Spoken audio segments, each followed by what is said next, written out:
La Chine a fait dynamiter les rochers qui empêchaient la navigation. Et une liaison commerciale jusqu'à la Thaïlande a été ouverte. Les bateaux chinois pressés passent mais ne s'arrêtent pas.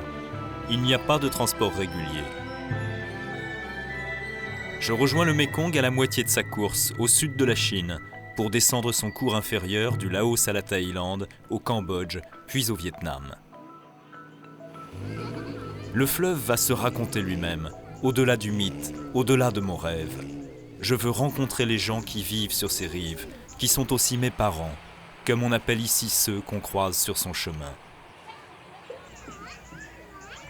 Xieng Kok, première berge accessible où je pourrais trouver un bateau. Première surprise. Les fières minorités ethniques montagnardes, porteuses de rêves, sont tombées de leur sommet.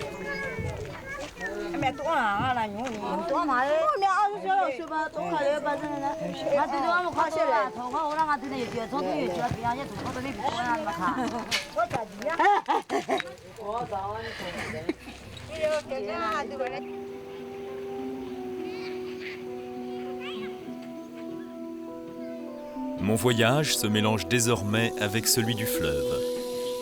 Demain matin, il me faudra trouver un bateau. C'est votre bateau? Oui, c'est le mien. L'autre appartient au bureau des projets. Et vous pouvez m'emmener au port le plus proche? Ah, pour ça, il faut négocier avec le propriétaire. C'est lui qui fixe le prix.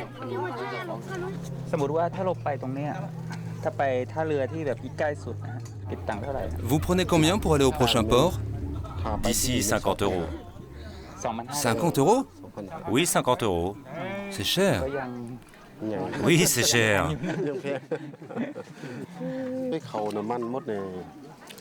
C'est l'essence. Ça bouffe énormément.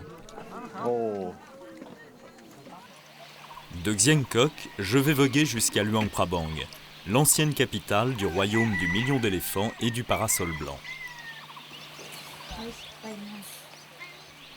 Il y a si peu de bateaux que lorsqu'il y en a un qui part, il se trouve toujours quelqu'un pour le partager. Le Mékong a dévalé 4500 mètres depuis le Tibet. Il arrive plein de fougue, animé par un puissant courant, tenaillé dans un étroit lit rocheux. Contrairement à ce que l'on peut imaginer, le Mékong n'est pas une grande voie de circulation et n'a pas été un lien entre les pays qu'il traverse, mais plutôt une frontière. Dans le cas du Laos, cette frontière a joué un rôle protecteur. Le Laos est peu peuplé, moins de 5 millions d'habitants, dont 47 minorités ethniques. Un pays très pauvre selon les experts en chiffres.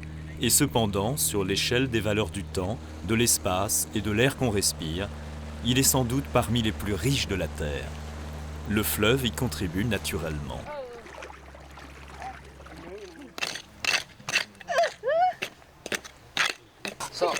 Qu'est-ce que vous cherchez ici? Je cherche de l'or. Et il y en a beaucoup? Et il y en a un petit peu. Ça dépend des endroits. Combien? Ça dépend des jours. S'il y en a, on peut en trouver jusqu'à 1 gramme. Vous allez rester combien de temps ici? Encore 14 jours. S'il n'y a pas d'autres travaux au champ, je reviens. Quand c'est la saison des pluies, il faut labourer les rizières. Et une fois fini, je reviens pour trouver un peu d'or.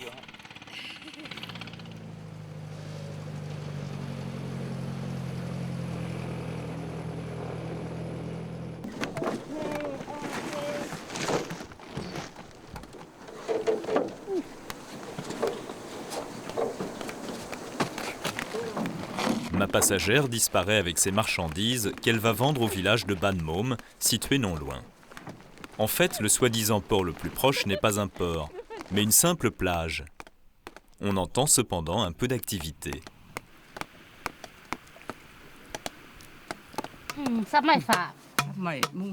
On fend les bambous pour en faire les cloisons pour les maisons. C'est du maïa.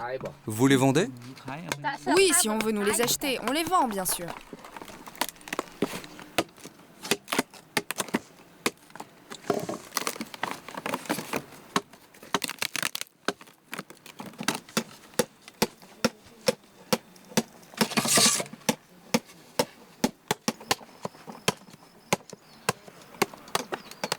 Pas de clients en vue et pas de bateau. Me voilà obligé de prendre l'embarcation la plus effrayante du fleuve, le speedboat. La chose en vogue malheureusement. Un bateau rapide construit en Thaïlande, un gouffre d'essence, la Formule 1 du Mékong. Normalement, le casque et le gilet de sauvetage sont fournis.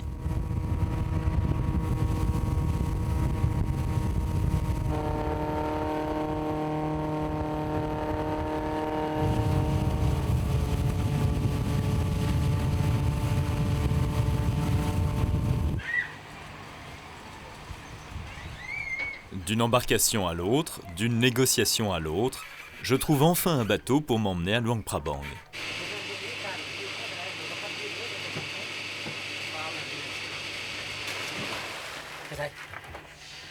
Cette fois-ci, c'est la femme du batelier qui nous rejoint. Là, c'est un départ à l'improviste, hein? Oui, je n'ai rien. Même pas eu le temps de faire cuire le riz. Si le mari et la femme partent ensemble, c'est pas la peine de manger. Vous vous souriez entre vous. Nous allons à Luang Prabang. Je voulais dormir ici, mais la douane a proposé une autre maison d'hôtes. Et il nous faut votre accord.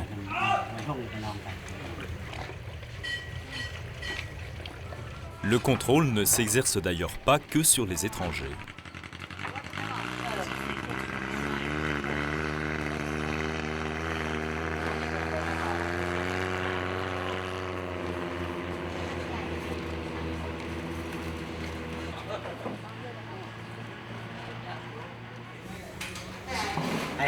Vous êtes d'accord? Oui, oui, allez chercher le cachet en bas.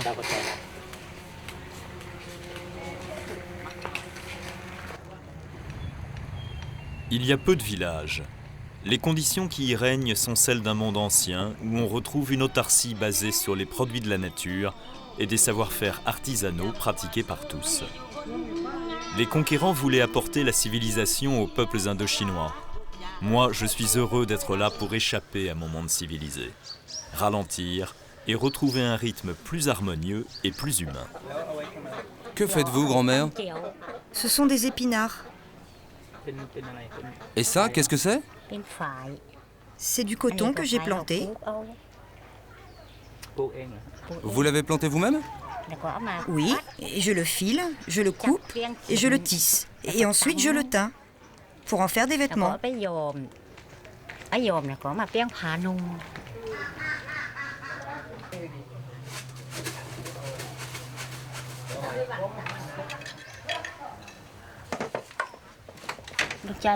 Mon fils est dans la forêt pour travailler. Que fait-il? Il travaille dans la coupe du bois, le bois qui sert à construire les maisons. Vous n'avez qu'un fils? Oui, je suis toute seule. Il n'y a personne qui fait à manger pour moi.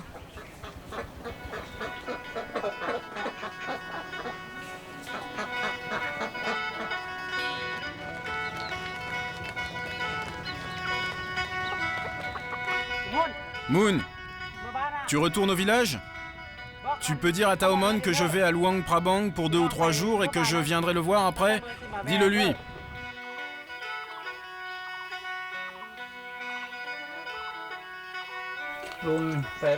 Oncle, vous allez souvent à Luang Prabang? Il y a 2 ou 3 ans, j'y allais souvent. Et maintenant? Non, pas si souvent parce que l'essence est chère. Le prix n'est plus le même. On ne peut plus parce que les vendeurs ne nous comprennent pas. Il n'y a pas d'entente sur le prix de l'essence. Depuis que vous êtes là, y a-t-il un changement? À Wesai? Non, un changement du Mékong. Non, rien n'a changé. C'est normal. Mais depuis quelques années, le niveau d'eau baisse. Ça dépend des années.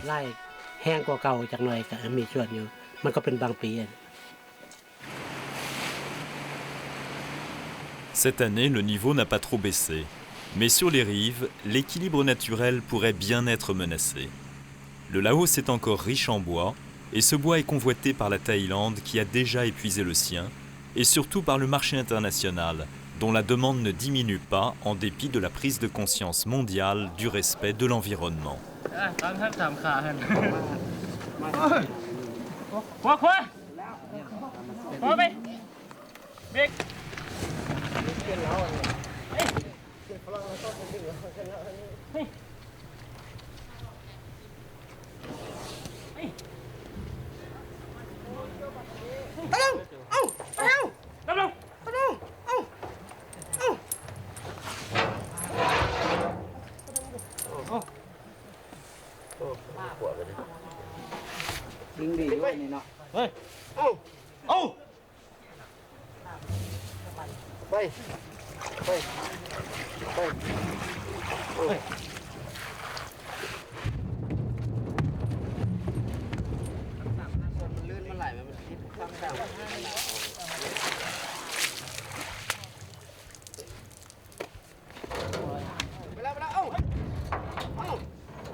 Au-delà de la brume, j'atteins la ville patrimoniale de Luang Prabang.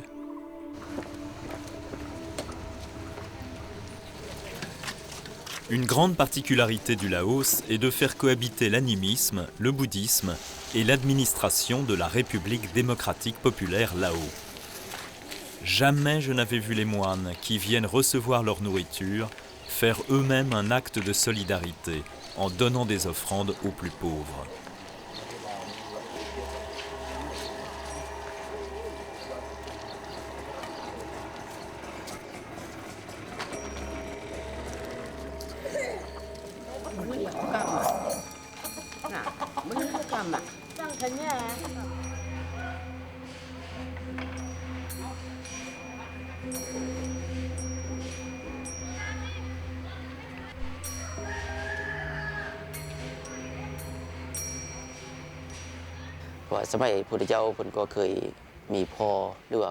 À l'époque de Bouddha, son père lui a posé cette question. Pourquoi fais-tu la mendicité puisque tu es fils de roi? Il lui a répondu, ce n'est pas la mendicité, c'est le rite monastique. Le rite de ceux qui respectent la discipline, ceux qui sacrifient leur vie, ceux qui suivent la voie de l'enseignement, ceux qui n'ont rien, ni maison, ni parents. Ceux-là ne survivent que grâce à la mendicité.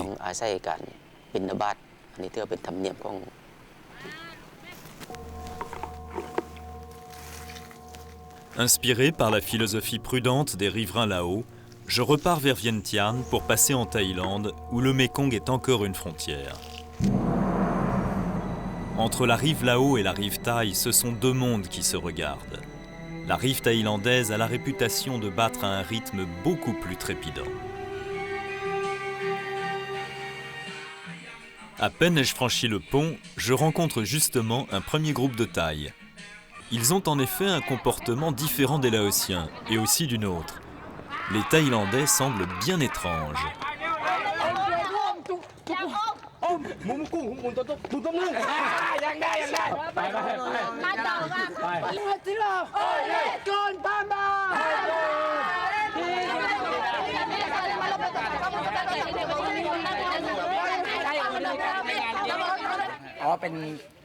C'est pour l'entreprise.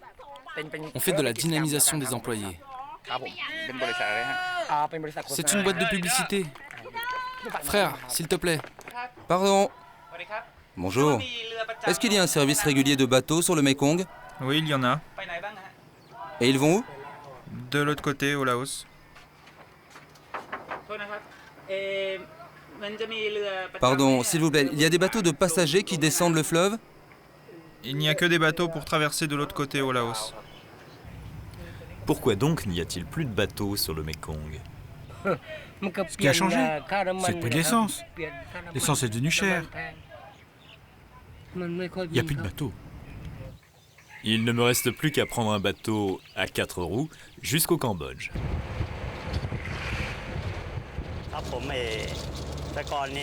Avant, du temps de mes parents, on utilisait le bateau parce qu'à l'époque, il n'y avait pas d'infrastructure comme maintenant. Aujourd'hui, il y a les voitures. Il y en a même beaucoup. Les routes sont excellentes, donc les Thaïs utilisent leurs voitures. Maintenant, il y a des routes au bord du Mékong. On peut donc aller partout par la route. Je descends les 700 km de frontière le long de la rive Thaï et je vais suivre le retour du fleuve à l'intérieur du Laos pour accéder au Cambodge. 300 km plus bas, près de la ville de Nakhon Phanom, je tombe sur un surprenant panneau. La maison de l'oncle Ho, c'est tout droit. Il y a aussi sa photo et des écriteaux. À l'ombre des cocotiers, cette humble paillote appartient à l'histoire et à la géopolitique du grand fleuve. Je suis d'origine vietnamienne, mais je suis née en Thaïlande. Mes ancêtres sont venus ici sous le règne du roi Rama III au XIXe siècle. Ils ont traversé le Mékong pour vivre ici. Nous sommes devenus thaïlandais, mais nous n'avons pas oublié notre origine vietnamienne. Il y a eu plusieurs vagues d'exilés vietnamiens. Quand oncle Ho est entré en guerre il y a 60 ans, il y a eu une seconde vague de réfugiés. En ce temps-là, le Vietnam était une colonie de la France. Là, je pense que je devrais me taire. C'était l'époque où oncle Ho planifiait la lutte contre la France pour libérer le Vietnam. Et c'est aussi ici, dans cette maison, que la résistance s'est organisée. J'ai presque été pris pour un colon. Mais la page est tournée. Le Mékong n'est plus pour moi l'Indochine française. Il n'y a toujours aucune infrastructure portuaire. Cependant, l'ouverture du Laos communiste à l'économie mondialisée semble aborder un âge frénétique. Contre le riz laotien, la Thaïlande livre tous les produits manufacturés de base, même les foyers traditionnels, même les cochons d'élevage industriel.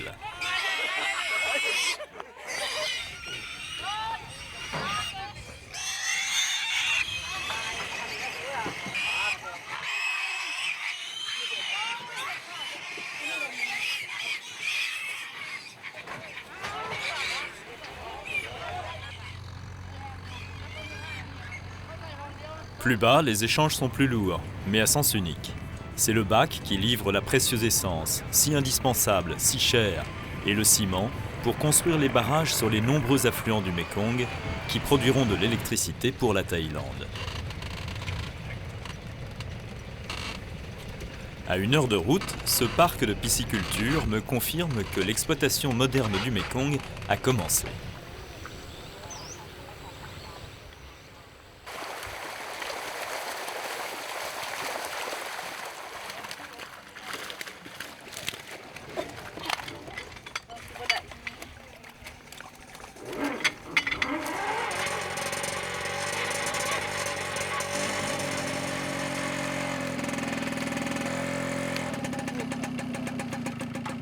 Celui-là.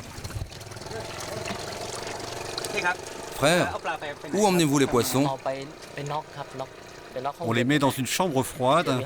Un camion frigorifique va venir les chercher. Ils passeront d'abord par un atelier où on les conditionne pour les livrer au port. Tout part à l'étranger. Ils sont exportés? Oui, à l'étranger. Qu'est-ce que c'est comme poisson? Des tap tim. On en fait des filets. Ici, on élève des tilapias et des tap tim. On produit à peu près 80 tonnes par mois. En période de basse eau, il y a beaucoup de poissons dans le Mékong, des gros. Oui, il y a des gros à profusion, vraiment gros. J'ai vu ce que les pêcheurs ont pêché. Quand on nourrit les poissons de nos parcs, ceux du fleuve viennent en profiter. Pour vraiment le voir, il faut venir en décembre. Et là, très tôt le matin, il y a une centaine de pirogues de pêche, juste là. Je l'ai pêché là-bas. Et vous allez le vendre cher? Environ 4 €.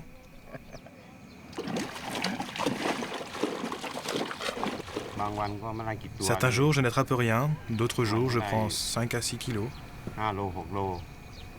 J'ai à peu près 1 hectare de rizière. J'élève aussi des bœufs. Combien en avez-vous? Un seul. 80 tonnes de poissons d'un côté, 6 kilos et un buffle de l'autre. Ainsi coexistent les mondes anciens et modernes sur le Mékong thaïlandais. 200 km plus loin, Pong Lang Saon, le groupe star du moment, tisse un nouveau lien entre la culture traditionnelle et la modernité. Être Isan, c'est une culture. Un folklore, c'est la danse. C'est une vie et une âme, l'Isan. Nous, on est la nouvelle génération. Et on veut transmettre le molam, la musique traditionnelle Isan, aux jeunes.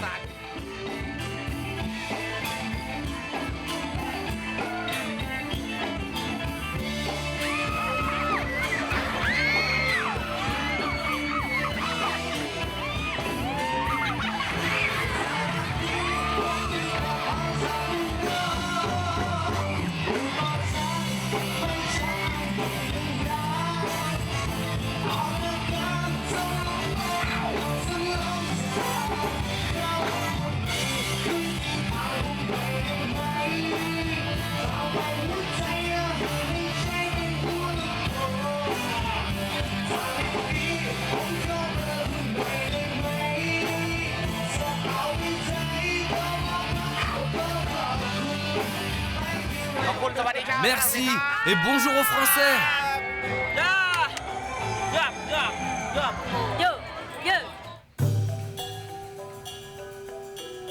Je veux laisser parler les gens. Eh bien, peu avant que le fleuve ne rentre au Laos, c'est même un policier qui vient vers moi pour me raconter sa mission et celle de ses collègues canins sur le Mékong. Et il tient à le faire en uniforme. Nous l'avons dressé, il vient de terminer sa formation. Il peut flairer la drogue maintenant. Tout le long du Mékong, il y a des trafiquants qui veulent faire passer des amphétamines, du yaba, la drogue qui rend fou. La drogue vient en majorité des touristes. Comme Kong Chiam est une ville touristique, il y a plein de touristes le week-end ou pendant la saison des concerts. Ce sont des amphétamines, du yaba qu'on donne à renifler aux chiens tous les jours. Il la flaire et si quelqu'un en cache, il la trouve. On utilise la boîte pour entraîner le chien, ça sent très fort. Retour au Laos, le pays du riz gluant et de la simple poésie. Un Asiate amoureux a dit que le Vietnamien plante le riz, que le Cambodgien le regarde pousser et que le Laotien l'écoute.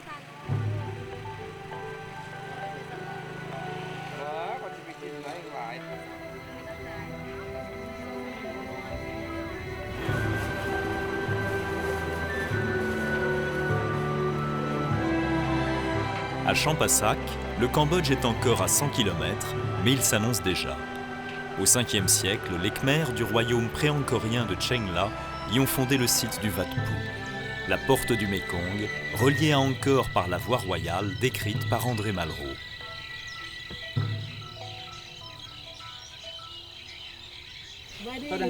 Bonjour.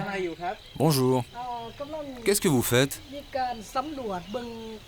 On est en train de fouiller l'édifice pour le restaurer.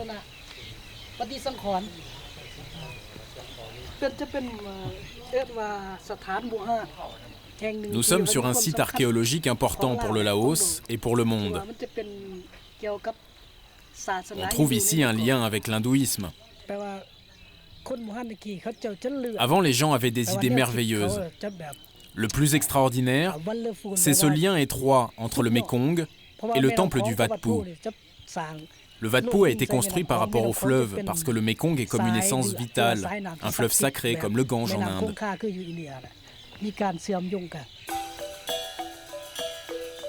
Aux vestiges de pierre témoins du passé, succèdent non loin du Cambodge les chutes de Kong, la cassure naturelle la plus nette et la plus définitive du cours du Mékong, la sculpture vivante la plus grandiose et la plus éternelle du fleuve.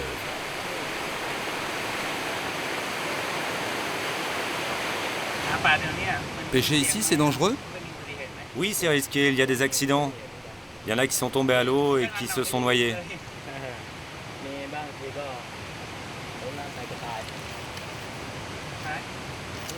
Si on tombe, c'est la mort.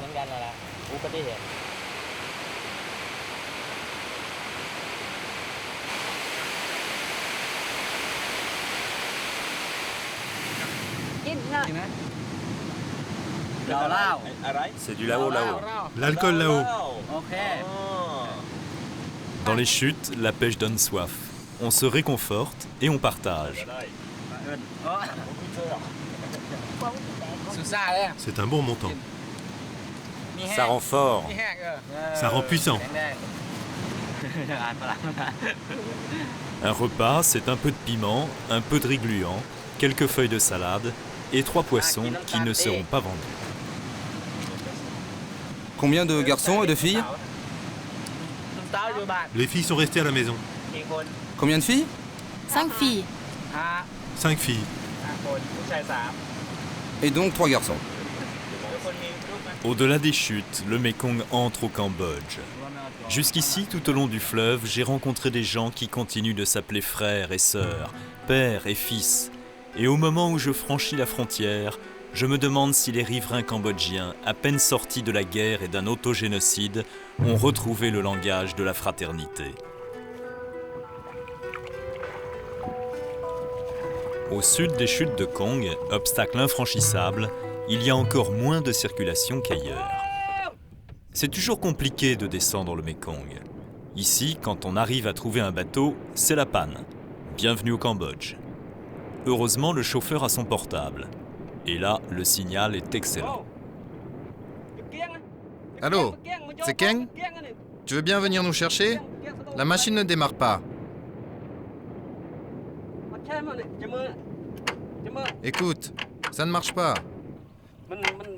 Ça ne marche pas, ça démarre pas. C'est peut-être la pompe à huile. Il veut pas repartir.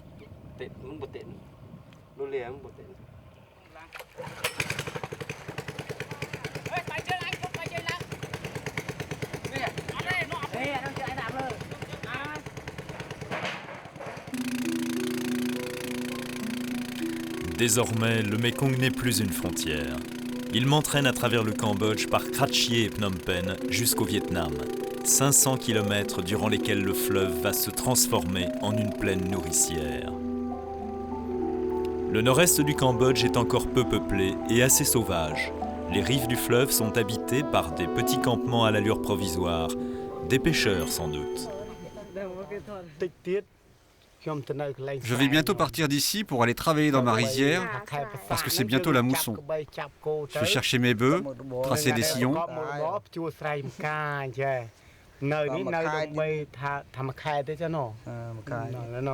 Oui, c'est notre habitude. On ne reste pas en permanence ici, ni dans les champs, on se déplace tout le temps. On reste une semaine pour travailler la terre, puis on vient ici pour pêcher.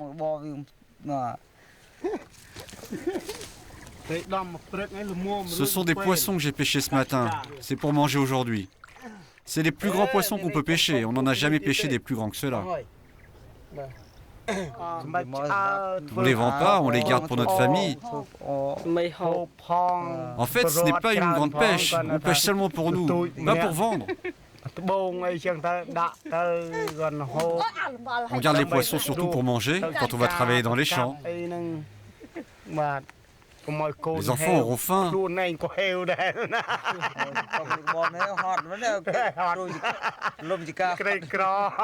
sommes pauvres, nous sommes pauvres.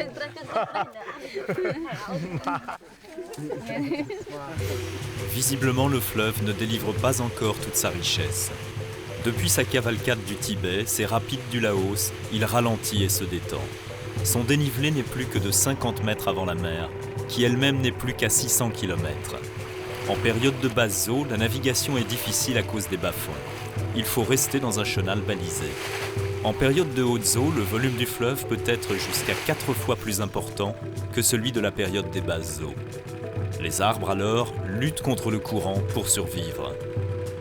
Au fur et à mesure de sa descente, le Mékong distribue ses bienfaits, limons et eau. Il nourrit l'agriculture, abreuve la terre et les bêtes. J'ai ces deux-là et encore 3 autres.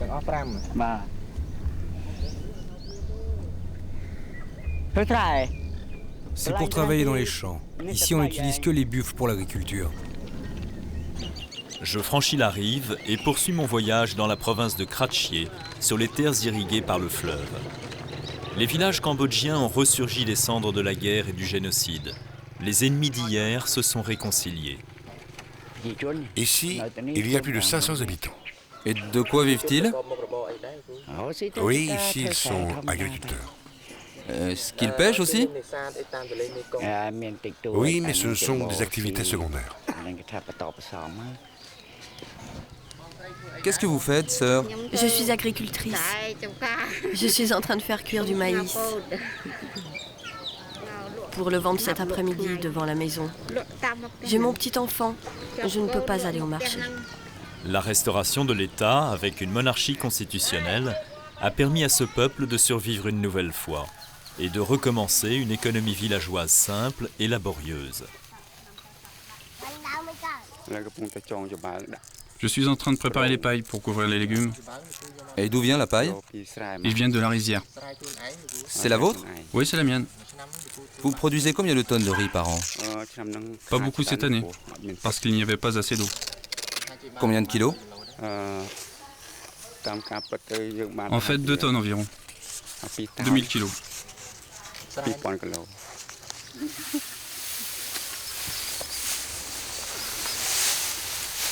Ici, les agriculteurs sont aussi pêcheurs, petits commerçants, artisans. Les frontières tombent. Moi, je suis voyageur, navigateur fluvial. Je trace aussi mon sillon dans le courant du monde.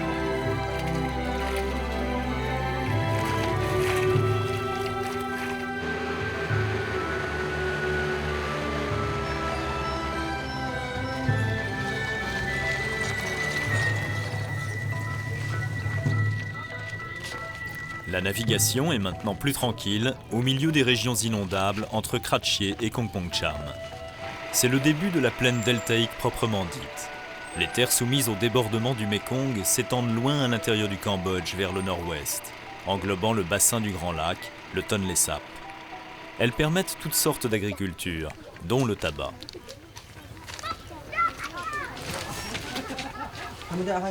Les gens que je rencontre au Cambodge s'appellent toujours frères et sœurs, comme sur les autres rives du Mékong. Et au fil de mon voyage, je reconnais qu'ils sont aussi mes propres frères et mes propres sœurs.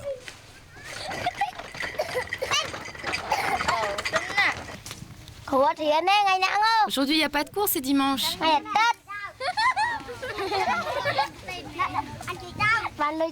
Oui, je suis payée, mais pas beaucoup. 10 centimes pour la journée. Mais je ne travaille que les dimanches. C'est dimanche et tout le monde travaille. Les hommes, les femmes, les enfants. Et une nouvelle pagode est en construction. Même en béton coffré, c'est une renaissance. Quand le colon du protectorat français décrivait le Cambodgien comme quelqu'un qui regarde pousser le riz, c'était en fait une reconnaissance des vertus du Mékong, grâce auxquelles tout pousse facilement.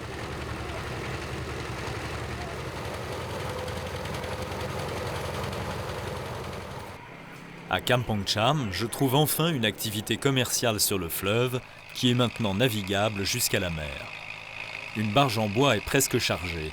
Elle va appareiller pour Phnom Penh. Elle transporte des chutes de bois d'EVA, issues d'une des scieries qui recyclent périodiquement les vieux arbres des grandes plantations de la région de Kompongcham. Enfin, je réalise mon rêve de descendre le Mékong sur un vrai bateau de transport.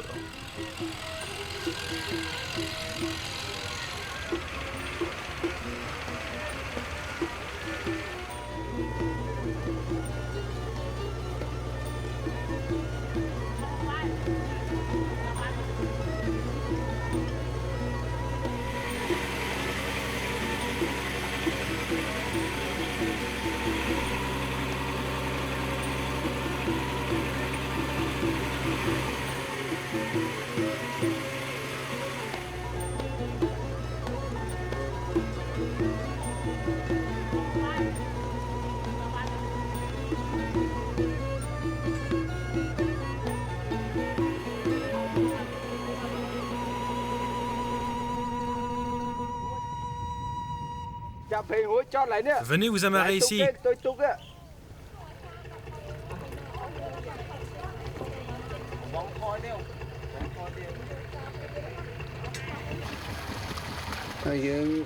En fait, les entreprises de transport des passagers sur le Mékong sont toutes en faillite, parce qu'avec le nouveau pont, les voyageurs préfèrent le transport routier. Mon commerce marche toujours parce que je ne fais pas de transport de passagers. Mais bientôt, ça ne marchera plus. Je vais peut-être transporter du sable. Bientôt, il n'y aura plus de bois, parce que c'est la fin du contrat de concession de la Syrie.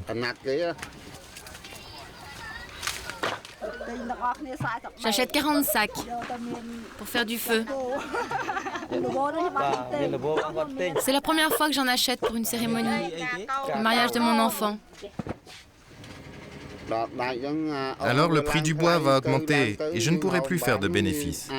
Et donc je serai obligé de m'arrêter. Soit je transporte du sable, soit je revends le bateau. Je n'aurai pas le choix.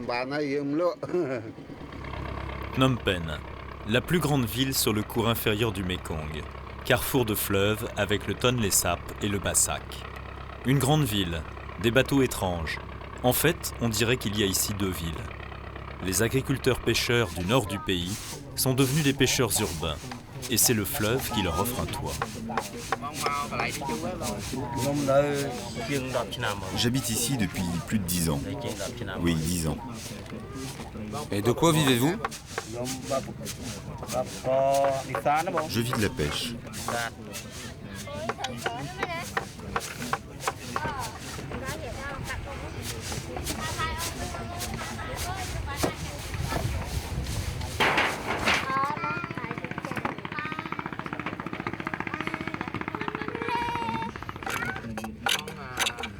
Où pêchez-vous? Ici, à Shrechangvar. Et combien d'enfants avez-vous? J'ai 6 enfants. 6.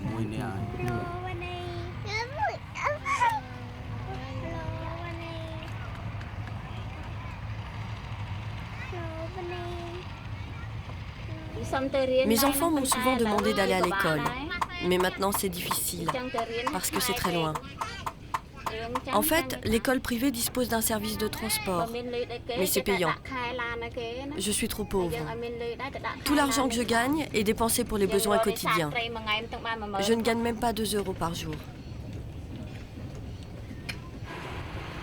Je décide d'aller quand même faire un tour en ville, m'offrir le luxe d'un regard en carte postale.